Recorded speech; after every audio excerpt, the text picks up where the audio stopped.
நாம் கொண்டாடாவிட்டால் எதற்கும் தொடர்பில்லாதவற்றை கொண்டாட வேண்டியது நம் தலையில் கட்டப்படும்.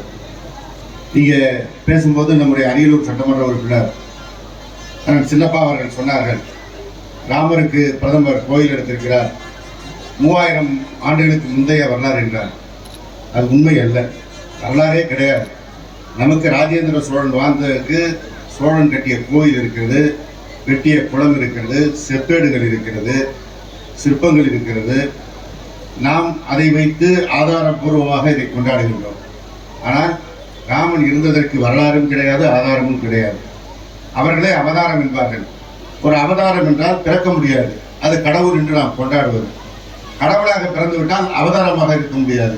எனவே நம்மை மயக்கி நம்முடைய வரலாற்றை மறைத்து வேறொரு வரலாற்றை உயர்த்தி காட்டுவதற்கான ஒரு வாய்ப்பாகத்தான் அதையெல்லாம் செய்கிறார்கள்.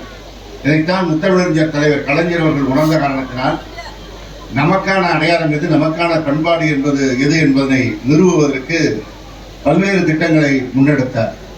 இதே மகாபாரதத்தையும் ராமாயணத்தையும் நம் மீது பன்னெடுங்கு ஆண்டுகளுக்கு முன்பாக திணித்ததை அது நமக்கானது கிடையாது. அது வாழ்வியல் சிந்தனை கிடையாது, நமக்கு வழிகாட்டுகின்ற நெறிமுறை கிடையாது. நமக்கு வழிகாட்டுகின்ற நெறிமுறை இருப்பது நமது மொழியிலே வந்த திருக்குறள் தான். எனவே திருக்குறளை நாம் கற்க வேண்டும், திருக்குறளை உயர்த்தி பிடிக்க வேண்டும் என்றுதான் வள்ளுவருக்கு 133 அடியிலே சிலை அமைத்தார், சென்னையிலே வள்ளுவர் கோட்டம் அமைத்தார். அதே போல தமிழ்நாட்டு வாழ்வியலை எடுத்துக்காட்டிய சிலப்பதிகாரத்தை தூக்கி பிடிப்பதற்குத்தான் பூம்புகாரிலே அங்கே கோட்டம் அமைத்தார்.